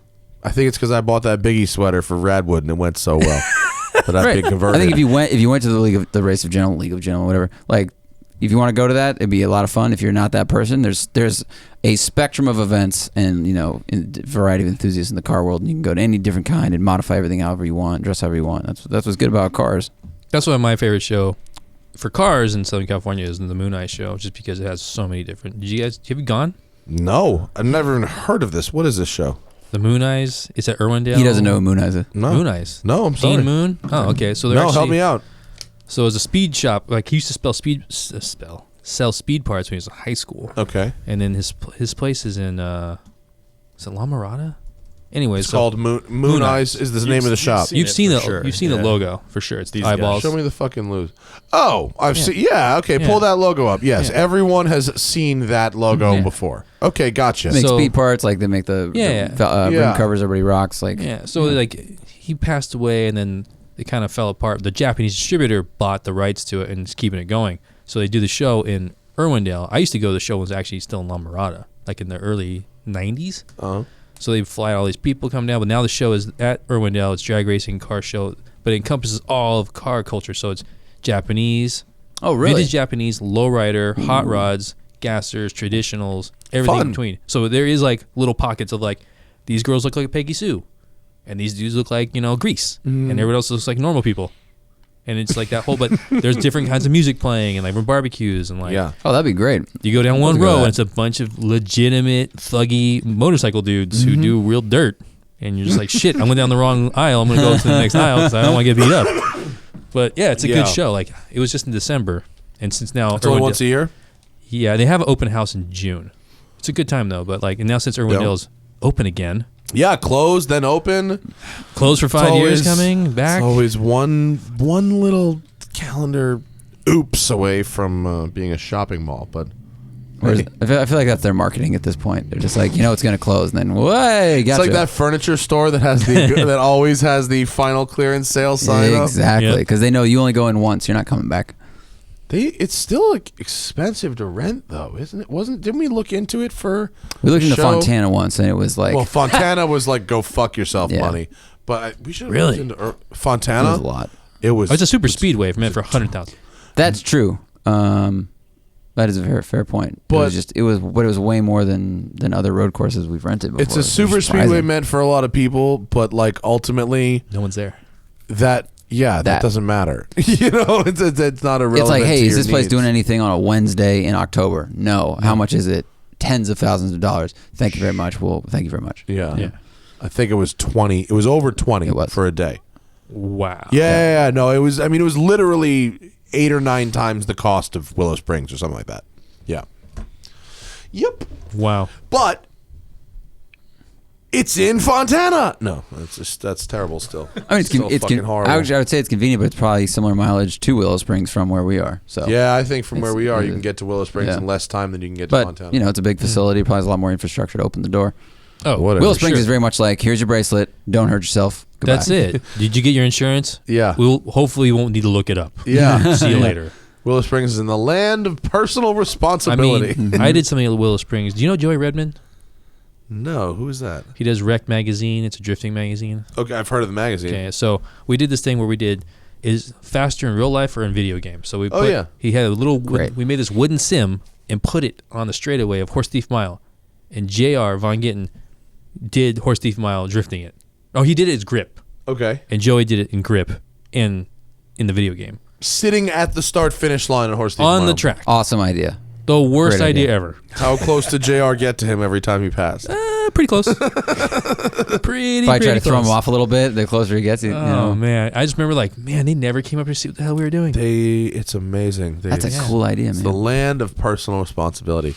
We did a thing. I took a G-Wagon to a track day there once, which was, I guess it was kind of a funny bit, but it sucked. It wasn't like good. There was nothing good about it. You always have to have those stinkers once in a while. It's not that it was a stinker because the visual was hilarious. I mean, it was literally like a track day. It wasn't like we rented it for ourselves. It was, C5 Corvette, Mustang, M3, G-Wagon, coming through turn one. It was dumb as fuck. But I drove off the track and then drove, that mountain in the back? I just drove straight up that mountain. No one said fucking a thing about it. And I did it a couple times because we were flying drones up there and nobody said anything ever. I didn't ask anybody to do it. But it's kind of cool. They expect you to be an adult and not be a shithead. That's a mistake for me. But I think if you had a trophy truck and you're just rooster tailing up it, they might be like, hey, but that was just like we were Billy goating. If you were breaking stuff, I think it would be a different story. But like I said, personal responsibility is in effect at that race facility, which is great. I remember the first time we tried to go to Willow Springs and we overshot. I was talking to my buddy who was driving. We ended up in Buttonwillow, which is like an hour further away. Oh, yeah. I go, this doesn't look like drifting up here. This looks like a lot grip, further. guys. Oh, no. That's a big fuck up. You know that too? Yeah. That's a funny error. Done that for sure. You meant to go to Buttonwillow? I didn't do that. Meant to go to Willow, went to Buttonwillow. Someone told me some bad information once. Someone told me that the event was gonna be at Willow Springs, and I drove out there in the fucking DeLorean that I had. I was like, I'm gonna exercise the DeLorean. I got to Willow Springs in a DeLorean, and there is nobody there, and it was supposed to be like a big event. I was like, oh god. Turns out it's at Fontana, so I have to drive from Willow Springs to Fontana. So it's like across El Mirage, like it's across the desert in July, and I'm just sweating and dying and cursing everything. I'm just glad the car made it. It did. Yeah. The car never left me stranded. Do you miss the DeLorean at all? No, because I have a painting of Do you DeLorean. miss the now. R32? Do you miss any of them? Skyline was fun. Yeah. We'll have another one of those one day. But 32, No. 34? Trenti for the Quattro. 34, yeah, it has to be a 34. Yeah. 6-speed is a big difference. You got to drive a Skyline, dude. get one. They're I'll very drive it. lovely. There's gonna be a lot more. We'll get you. We'll hook you up with Sean Morris at International Vehicle Importers. He's got a whole warehouse full of Skylines. You just go drive one. Oh, okay. Sounds great. He's the guy. It's where I bought mine. All right. He's like the importer. It's legit. Is he going to be all weird? I'm like, yeah, I'm not really going to buy this right now. I just want to look at it and go play with No, just tell your extensive audience where they should get one if they want one. That's how this works, sir. it. Gotcha. You should invite him down to do Hoonigan. Yeah, come. And then- You should have him down. Come to through Hoonigan. dude. This I guy. don't know, well, how do you want to phrase it? They're not going to do donut. They're probably maybe. I don't know. This guy's like the Skyline whisperer. Pull up importervehicle.com because he has a section on. I think he has a section on there that's like, here is how to make X horsepower on a Sky. You know what I mean? Like, here's what you do to make 400 wheel. Here's what you do to make 500 wheel. Here's what you do to make 600 wheel. Here's what you do this. Da da da. Here, like it's like broken down very very well. Oh, that's cool though. I just remember when I was growing up, and some dude had some 34s. Mm-hmm. He had two of them in this neighborhood. He had a black one and a white one. I go, damn, those are crazy. And then I didn't realize at the time, like, those were not supposed to be They here. were not legal. Unless they were some of the two of the Motor X cars, which is possible. This is like early 2000. That's possible. It is possible. Not likely. Wait, did Motor X, possible. did they get in legally and they're okay, but the rest of the ones were not? Or Yeah, so what happened with Motor X was, Motor X was a company that was federalizing Skylines 33s and 34s. And what they would do is literally they got enough of them together to crash test them and figure out how to reinforce them to survive American crash standards, which they were not up to at the time. They added like reinforcements in the door bars. They also added like US spec side marker headlights, and they added some other kind of a different exhaust or catalytic converter system that would meet whatever emissions was, right? So they did all that. They followed the paperwork. Everything was legit, right? But then, and they started like getting cars and selling them to customers. Well, after pretty soon, they figured out that nobody was really watching them. So they would file the paperwork for these cars, but they wouldn't actually do the modifications. So somebody boy. got wind, I don't know how, that there were these cars that were coming in. They were supposedly being federalized according to this procedure, but they actually weren't, but the paperwork says they were. And so that was the great Skyline roundup of like 2009. Was like, they were like, oh shit, let's go get every car Motor X imported and see like which ones were and which ones weren't. And ultimately they decided that the cars weren't, none of them had anything, like they only did the shit to like a few of them. that's shitty. And the rest of them weren't. And so, but then the owners of the cars filed a class action lawsuit saying they bought the cars in good faith and that the cars themselves don't pose any real danger to the public, and that they accept that they're not as safe as you, blah blah blah, and why should the customers be blamed for the sins of the company, and they got to keep their cars. And so a Motor X car is a 50-state car, even if that shit wasn't actually done to it. Wow. Yeah. Wow. My buddy had his car taken. Oh really? Yeah. Well, there were other ones that were not so legit. They showed up at the house, and they took it. paperwork, opened the garage door, took it out. He spent all his money on that car. Oh no. There were some other shady ones too. There was the Kaizo cars, which were super shady, and cars that came in crates and got assembled here, and some weird stuff went down. Florida has some interesting combinations from Japan. They get creative with registration. Yeah, Seems like everybody just gets their stuff out of Canada right now. Oh, well, you can bring in real ones from there. Florida, like you'll find a Skyline, but it's got a 240 in it, and it's called the 240, or like it's got a KA in it, or vice versa. So there's a lot of mix and match that happens in Florida. Yeah, that's fine. I get it. Yeah. I'm not against it. Like the cars are fun. I wish we could do it here too, but it's just Florida doesn't give a shit about much. So yeah, like morally, I don't care if someone brings a Skyline. Hell no. To fucking I want California. one. Like I don't care. I just don't want to be the guy who's fucking caught holding the bag when the music stops on that car. You know what I mean? Mm-hmm. And I would recommend that anyone else who does buy one of those cars consider that. yeah, well, when I was car shopping, there was a sweet 240 with an RB26 in it. It was nicely built, and it was down in SoCal, and I was talking to Musto about it. I was getting ready to drive down there, and he had very good advice. He's like, where's it registered? And it was like Florida. And then I text the guy, because he kept the plates out of all the pictures on Craigslist. Yeah. And then like he sent me one, and I was like, wait, it says Florida. And he's like, yeah, but I got a friend at the DMV. And I was like, now this is getting weird. Yeah. Like, do I know you have a friend at the DMV? And he's sending me screen grabs of a chat with a person. But I'm like, I don't know. I don't know who Brian is. Me and, Yeah. Hey, it's Yeah. me and Dave. So this is I Dave. He's pulled out the from that DMV. one. But it was, Florida car, RB26, all that shit. Yeah. It's nice, but not yet. No moral objections, but you don't You don't want to get stuck with the DMV. Like, this No. car does not exist. I don't have the resources to go, make a Montana LLC and park the car there 6 months of the year and bring it. Like, I don't want to play that game. I definitely know people poorer than you who have done that. I just don't want to deal with it. Because Patrick Stevenson was like, dude, it's easy. You just park a couple months of the year, drive it around. And I was like, I'm not doing that. I just don't want to worry about it. Yeah, that sounds like way too much work for a car. It is. Yeah. It's work, especially when it's really easy to just get a shady smog if that's what your goal is. If that's all you need, that's very That's all true. you need. Yeah, it's fucking easy. People still have to do that still? Smog?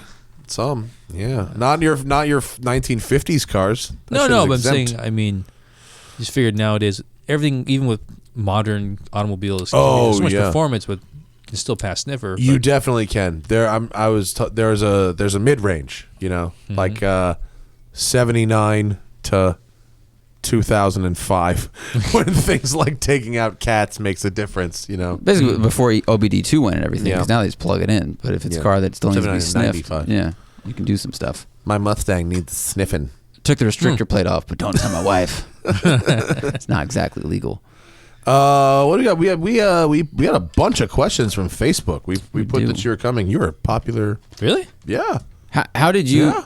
Popular man. How about that? Were you just born into cars? Like, was your family into cars, My or dad was into drag racing, and then he had like Camaros, 57 Chevys, stuff like that. So he would go surfing and then go racing, and like he stole my grandpa's Corvair, Cool. which had a power glide in it, and bracket raced and won. I have a picture No of him. way. There's a picture of him sitting on the fender with the trophy. That's awesome. So he was into the car stuff. My mom's in the art stuff. They were from out here.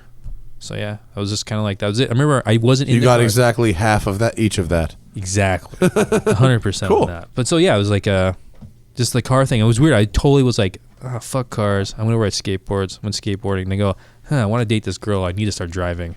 So I'll start getting in the cars. That was it. And then I kind of was like, wasn't until I was with my buddy Matt Eldridge in his 65 or 64 Chevelle.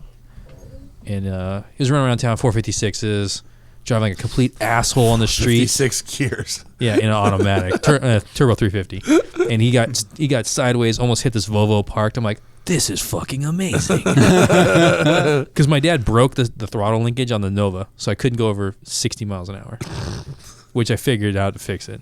So that was it. Oh, he Purposely. intentionally broke. Did not it. want me to go crazy. Okay. That's so funny. So yeah, I thought it broke on your car. Like, okay. Yeah, I heard. Yeah. no, he made the throttle linkage not go beyond. The word is sabotaged. I think that you're looking for. And, That's and when you that's fixed it, fucked I bet up. he was annoyed and proud at the same time. Probably. Yeah. Probably. So yeah. So I'd be yeah. proud. Yeah. So Cool. I was kind of surprised that people had so many questions. No, I mean, trust me. Range of stuff. Let's go in order. What car brought over to DT was the sketchiest or the scummiest? Oh man, sketchiest. I mean, besides the Brenthal bros, that shit was just crazy. What What's did they that? bring? They showed up in a trophy truck, Oh, but they just like the brakes were not warmed up. They crashed. They literally crashed the entire place. Like they crashed into the dock, ripped the front of the truck apart. wow. They were inside, not really. I'm like, they're not wearing helmets. Like, and it was bad. That was a sketchy one, just because in the video you really can't tell. We really were serious. Like, where the fuck are they going? Because they have no idea where they're going. They almost went through the fence out to the street. They almost went through our building, our roll-up doors. Wow. It was crazy. That Like, seems was, sketchy. It was a sketchy. It was a sketchy one. I mean, there's a couple of That cars. seems pretty fucking shady, dude. I mean, they just showed up and like they jumped the thing off because like it had to go over the fenders on the trailer. They just threw it reverse, fired it up, didn't even get oil pressure, and just bumped it up over like this over the fenders, and that's how they started. I'm like, okay, Some people Wow. just don't give a fuck. Yeah.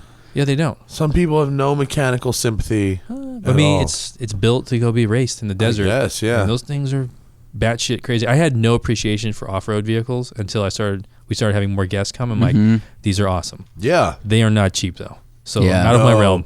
Out of Those my Like buggies, Kibitech, like- man. Yeah, that Kibby. stuff's great. I love. We need to Kibby's have that good. guy on, man. Even those guys with just like the fuck around buggies Yeah. in the desert, those things are like $100 grand, $200 grand. They're crazy. Yeah, they're like, yeah, or those guys who come like Darren Parson comes down, he builds that shit himself in his garage. He's like, oh, it's not that expensive. I'm like, oh, okay. Yeah, not that expensive, and then it took you 4,000 man hours. Yeah, Right. I mean, that stuff's awesome. Like Kibby, he's legit. Real legit. Yeah. Yeah, he's awesome, dude. And now we have more of appreciation for off road because Hertz only into drifting. Brian's got his feet in like Porsche, exotic, shitty, weird overland things. Most things that run. Yeah. Some things that don't run. I'm the hot rod guy. Just liking discoveries is not a normal thing. We need Yeah, to get, you know, we need to so- get away from that. So everybody in our group has like something to gravitate towards. So we, as a group, we start to get these vehicles. Like we start to appreciate things, which is really cool because I never would have taken the time of day to look at that stuff. Go, oh, okay. The trophy trucks, once you go in one and like fly over something and don't die on the other end of that, is like, oh, Well, this makes sense now. Yeah, I did my ride along with BJ when he Yeah, he murdered did. the lot for 15 minutes. Yeah. And I was like, I chipped one of my teeth. Whoa. My teeth in the front. But I mean, that wasn't that bad. But that was crazy because that thing snapped so quick and was able to rotate and like just going off the dock. I'm like, it's cool. Like that's a once in a lifetime And also, experience. BJ's a maniac. He is a maniac. Well, because that place, I mean, you Very saw skilled maniac. Yeah. You saw how small that place is. So, Yeah. you know, the people that show up with like an A86 Yeah. have an easier time. And then BJ is like the biggest vehicle that's ever been there and running one of the coolest lines that anyone's ever done. Yeah. Doing figure eights, just perfect, like a foot away from the dock, e-brake, wheel speed. Like, he's got it dialed. It's really cool. Which you I never wish think I had the BJ balls to do proper drifting in that yard, but it's too small. Yeah, Couldn't do it. You don't want to slide your car for the first time in that kind of constraint. Yeah, I need. That's true. I need some practice situations with that car first. Yeah. We'll have a do it at home kind of thing. Here's the dimensions of our yard. Yeah, right. I'll go like chalk it out at Yeah. The balcony. That's like probably Good good. idea. Like they do. What is it? The Founder.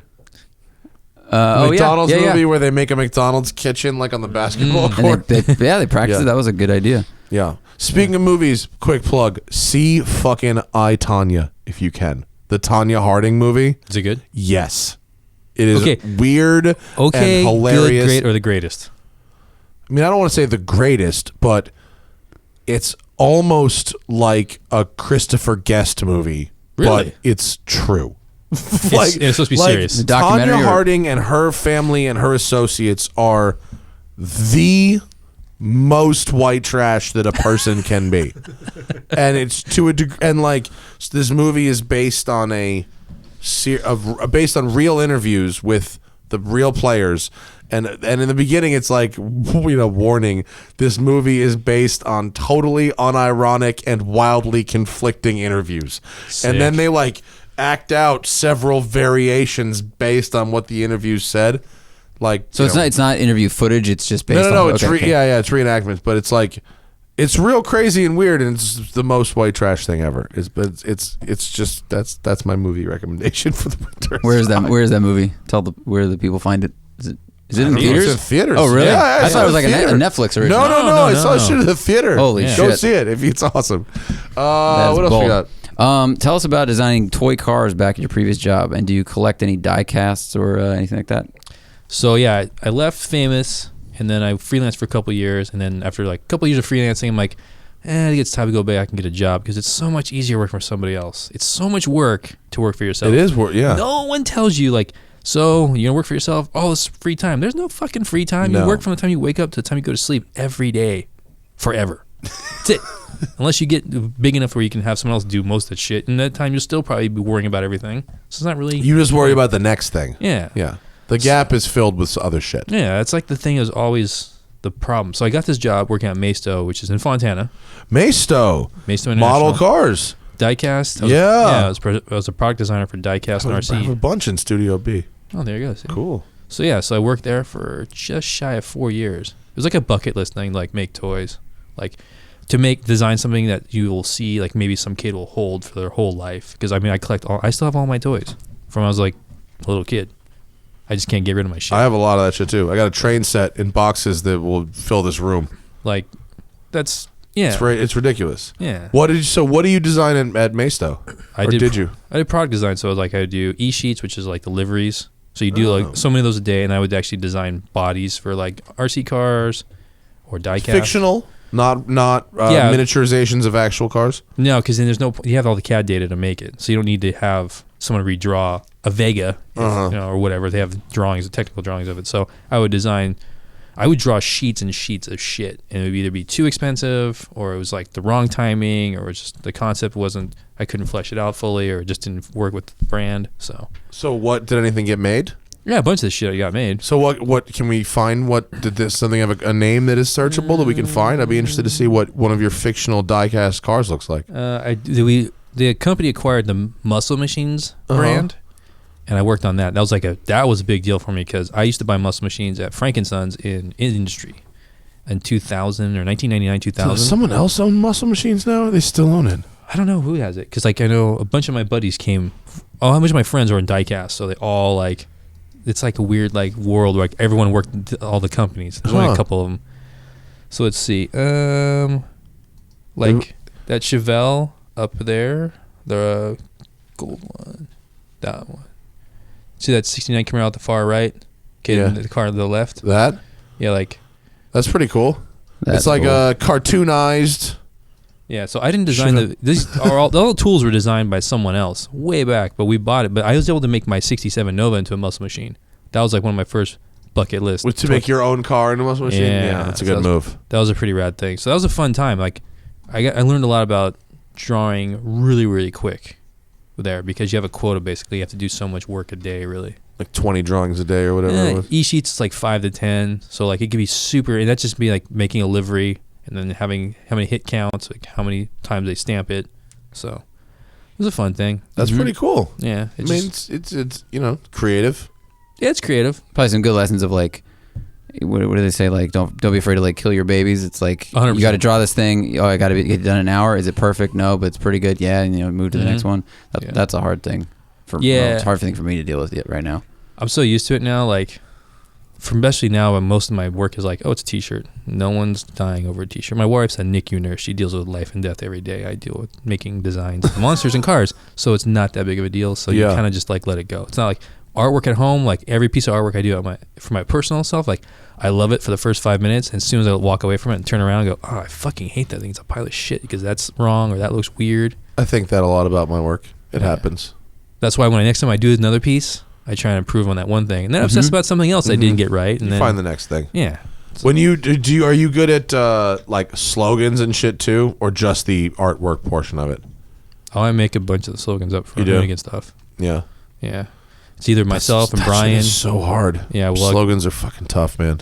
Yeah, it's always to find the ones that are just like, what are you talking about? So fucking weird. That's Those like are the one of ones the that things. sell. Yeah, I mean, so like I'll bounce some ideas off Brian, or we'll have together. We'll just like have notes. Like I just really think it's great. So yeah. Do you see Hoonigan as an entertainment company or a merch company first? So here's the thing: our audience now, because of the YouTube, only knows us from the videos. They didn't realize that it was an apparel brand since 2011. So it's interesting to say, like, what are you guys trying to sell us shit for? I'm like, do you realize without the T-shirts, you wouldn't be watching these videos right That's now. funny. Yeah. So it's kind of like, obviously the media has a larger influence, but by having all these eyeballs, it's helping the brands, like the apparel side of things. So it's just like, it's a trade-off now. It's like people get aware of us, who we are, because we do weird, shitty things in a parking lot, and then they see that, oh, you guys make some stuff that you can wear too. So, are you guys is business good? Yeah, business is really good. Yeah. Do you guys for a while you had this actual store open? Are you still doing that? Or is it all mail? Is it all mail No, order now? we have. You have office hours, store hours? Wait, did you say mail order? Fuck the. What? Supposed to what? What is your terminology? No, I think it's using funny. mail order bride. Mail order. As opposed to what? Oh, shipping? No. It's like, so like we have the bakery still there. Yeah. Yeah, and then we do our e-com. E-commerce. Yeah. Sorry, wrong. Yeah. Mail order and e-commerce are Mail not, order is not- like you're mailing in $1.50 and hopefully get something. If we get it wrong, it's Oh, really really? wrong. I was like, oh, you should have the Japanese imports guy on Hoonigan, and you're like on the Hoonigan. Yeah, I on suppose DT. technically e-commerce. All right, sure. Anyways, yeah, we still have the store, stuff like that. So yeah, and but to answer that first question, yeah, I do collect diecast. Cool. How many rooms in your house does it take up? I don't have that much really. Maybe like 100 cars left. That's not much. Yeah, no. Have you seen the toys we grew up with on Netflix? Yes. Fucking dope. Star Wars one. Star was Wars, He-Man, amazing. G.I. Joe. I have not seen this, but That's thank good. you for Yeah, wasting the next week of my life. Yeah, it's only like 4 episodes. In Oh, there, cool. 50 All right. minutes. So No, I'm Yeah. about that. Sounds great. That's really good. Yeah, my girl works at Mattel, so She does? Yeah, so there's probably some crossover. Yeah. So she's in El Segundo then? Yeah. Damn, I used to go to. She doesn't work on Hot Wheels, but she is at Mattel. Oh, okay. Yeah. GS. What else we got, Zach? How much of your guys' average day is spent working on DT, and then how much is spent on work?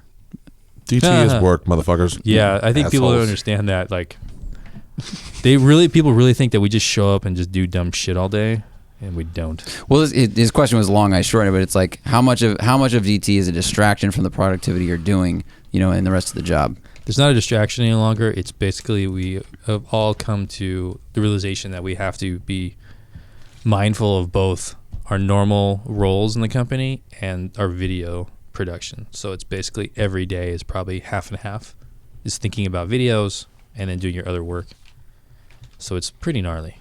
but it's good to work in a collaborative environment. Oh yeah. It's tough for us. We don't we're kind of isolated. we don't have the resources to have a big staff, so it's tough to bounce ideas off of people. We just have we have a small bubble. We have a very small bubble. Small bubble. You guys can all fit in one car. Very true. Well, depending on the car. Company lunch is pretty Company good. lunch is easy. Yeah, we can rent economy cars. Yeah. If Thad's in town, I know who's in the back seat. It's me, and sometimes that's a bit of a bear, but it's pretty funny. So yeah, that's kind of it. It's like it's half and half right now, probably. Mm-hmm. Just focusing on DT stuff and our normal daily responsibilities. How much you must have had, or did you have a huge adrenaline crash after riding with BJ, and you had to go back to work and draw stuff, and all of a sudden you're just like, whoa. Let's see. I think we had another shoot right after that. Oh, okay. All right. So you were energized for the day. Yeah, right after my shoot, you had that awesome. What's it, John Starion? Is his name John? Yeah. God, fucking Starion. That's cool. That Starion was so cool. It's the best Starion ever. The LS swapped. I think he was at GM Advanced Concepts or something like that. That guy was a winner. He built everything in his kitchen. Seriously. Whoa. Yeah, it's real crazy. He's amazing. Yeah. Great. I mean, the craftsmanship on that thing is great, and it seems like it drives well. It does what it's supposed to do. Yeah. Real well. It's crazy. It's all very clean. Yeah, it used to be a drift car. So you got bored of drifting and you want to go grip racing. I'm like, oh, cool. Just change the steering, no problem. Yeah. Still has a handbrake in it. I know. It just has less angle, right? Still has angle in it. It still has angle in it. It just has a different steering ratio. So yeah, and then also the tires on the front are ginormous. Yeah, it's like 315 all the way around, I think. Yeah, it's real crazy. It drove like a Formula D car though. Yeah. Wow. Yeah. It was cool seeing Mike Meyer there too. Yep. I filmed his car for Big Muscle like 4 years ago. That same Mustang, and it was a little bit less hardcore than it is now. Such a nice dude, like really good driver. And it was funny, he's ripping donuts. He's like, I've never done that before. And it's like, yeah. I rode it with him in that car when it just had normal, like low Mustang seats, contoured, but like no headrest and lap belts. And we were on a mountain road, and he was like 3-inch power sliding in the corners and just talking about the handling setup that he just worked on. And I'd met him that morning. I mean, he knows what he's doing, but it was an interesting ride. It was fun. And then the fact that he's never like slid it around and done donuts in it. And now it's got the crazy Roush Yates motor back in it. It's like 800 horsepower. I love those engines. That dude's so cool. Much. That guy was super cool. I saw him at SEMA. He was like, man, thank you so much, but have us on the video. I'm like, no, it was cool. He like basically works in his shop, doesn't pay attention to anything outside of the shop. Some of these super focused. Yeah, he's just like, I build this. This is what I do. This is my craft. Don't have time for anything else. Like they drove down here, shot the video, loaded the car up, drove back up because he had to go back to work. Mm-hmm. I'm jealous, honestly. I'm jealous that you can disconnect and just make your thing. I think he just has to because he's like a small crew. And yep. He's building his things. Yeah. Yeah. Well, I don't know. I can't. I'm the same way. Suppose, I wish I could not like cars. I wish I was one of those guys sometimes where the guy who like just works his job, goes home after work, gets drunk every night, the weekend parties, and goes back to work and doesn't give a shit about anything. He's not worrying about like, fuck, I gotta rebuild an engine, or I got something else to do, or I want to go paint this picture. That's what they do. Yeah. Mm-hmm. I kind of envy some of those people some of the times because they just like go home and they shut off and like, cool, I'm just here to simple. Yeah. Very simple. Yeah. Self-employed. Can't turn it off ever. Oh god. Ever. Such a bummer.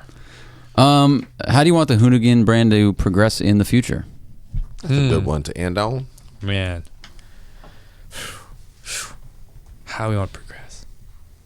I mean, we're trying to embrace all of car culture and then help bring it to a younger audience that might not be receptive to it. So eventually, I would like to, as a whole, Hoonigan would like to be able to bring all these things to everyone, introduce these kids, because like with the Forza stuff, there's like now little kids that think old cars are cool that might not have thought they were cool because they want to see like a brand new Mustang or a brand new Camaro or a Bugatti or something like that because that's what it was known in the games before. So like just introducing a younger audience into things they might not have ever seen or make them their eyes open to those things. Mm-hmm. Like we love Japanese stuff. We love drifting. We love muscle cars. We love hot rods. We love off-road. We love everything with four wheels, realistically. And a lot of our audience was always segmented like they only believe like we were just a drift brand. Yeah. And now they're starting to see we're not just that. And then you'll find a crossover because like in the car culture, the crossover right now is so vast. No one just likes one thing. Like back in the day, early 90s, you You liked Mustangs, and that was it. You only You liked. should read some of my comments. I don't know.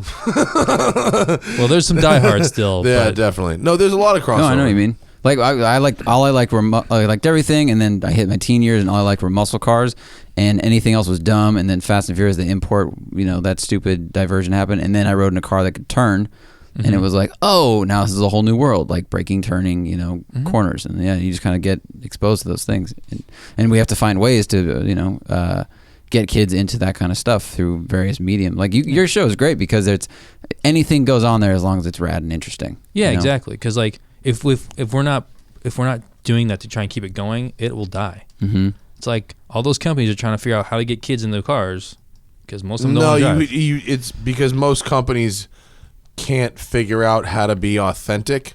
Oh yeah. I mean, the good news is that you guys are sort of been set up from the beginning, by Ken and Brian, to be a logical extension of what Ken is doing, and what Ken is doing is, what would you do with $1 billion if you liked race cars? Yeah, and but so the that's- Hoonigan brand is sort of not everyone has the resources, obviously, but. While he does it in his fucking RS200 over there, which is dope, by the way. Yeah. You're doing it in your 55. Hertz doing it in his shitbox Mazda. Whoever's doing it in that terrible E36. Everyone is doing their version of Ken's sort of acting like you don't give a fuck method, but just at different levels and in sort of different branches of the tree. Yeah, we're just trying to make things more obtainable. Yeah. Because Ken's pretty much unobtainable. At this point, yeah. Yeah. Yeah, but you can look further back if you want and see, find a WRX if you go back, 8 years, whatever. If you would have told us when we got shit car that would be like such a big deal for the brand, if we were like, you're right. Yeah. It went to SEMA. Yeah, I know. people People are love excited. terrible cars. Yeah, but it's obtainable. Like you go to a Right. street drifting event, that's the car you'd see right now. Yep. Just that. So Yeah, it's cool. So yeah, I guess our whole plan is just to keep bringing that to more eyeballs and letting people realize that you can like lowriders and like drift cars and like everything in between. That's good, man. Yeah.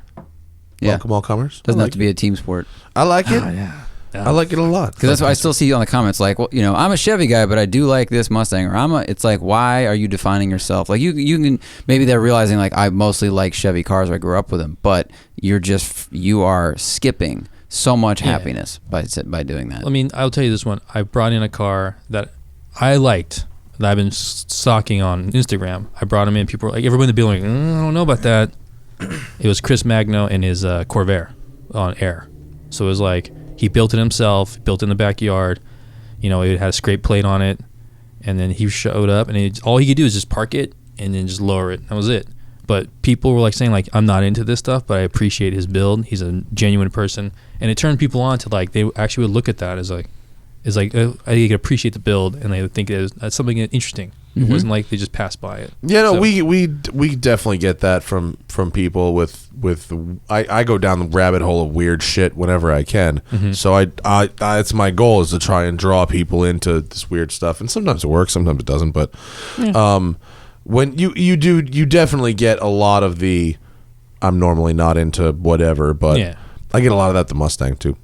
Yeah, I think my Mustang appeals to JDM people. Which is weird because it's not very J. It's not very J, and 'Cause, it's like, Ron not from very Forgiato- DM either. From Ron from Forgiato, his is basically a J build. It's a Kaido racer, oil cooler up front. Oh, is that the white one? Yeah. Yeah, I met him at Radwood. I was talking to that guy. Nice guy. Yeah. And he had some interesting challenges with his car. Now I'm fucking blanking on them. He had, What he had they like, were. He had like the one with the sparkly wheels and all the stuff on it, or was that Yeah, different with part the of Redwood? stickers on Yeah. the hood and all that. Yeah, yeah. Was it a sticker or a wrap? Whatever It was it a was. wrap. It looked like it has. Yeah, it was a wrap. It looks like a sticker bomb. There's a hood. Murakami like piece that his girlfriend Yeah. liked. She snapped it and they just put it on the hood. Well, I liked his 240Z fender mirrors. My Fox body has the worst mirrors ever. They're fucking. I don't care what they look like really, but they don't work, and that bothers me. They don't point at the angle they need to point at. So I'm looking for any other solution, and his JDM solution I've been thinking about, and he was like, don't do it. They're even worse than stock. So I was really happy that I met him, and he could tell me that. But his car looked cool as fuck. It was a really nice looking car. It's fun. I like that guy. He's a He good was dude. chill. Thanks for coming down, John. Yeah. This was fun. I appreciate it. Thank you. What do you want to plug? Daily transmission? Yeah, I mean, just come and waste away your life on our channel. Watch as many videos as possible. I guess the big picture, as long as you would just watch Daily Transmission forever, as long as you possibly can. It's not too much to ask. No. Just every piece of content you make for the rest of your known existence. Yeah, That's all. that's it. That's all. Yeah. And Instagram? Oh, Do you care? Do you want to plug your Instagram? I mean, you can. It's jchase7452. Pull that up on the screen for our video folk. jchase7452. We'll put all of this stuff in the video description. Thanks for coming, buddy. Yeah, thank you. I appreciate it. We'll see you guys soon. Listen, thank you all for coming. Smoking Tire Podcast, powered by Shout Engine. Get your own damn podcast at shoutengine.com. All you need, some microphones, some computer software, and as we have learned, an never-ending rabbit hole of technical bullshit. Thanks, guys. Goodbye.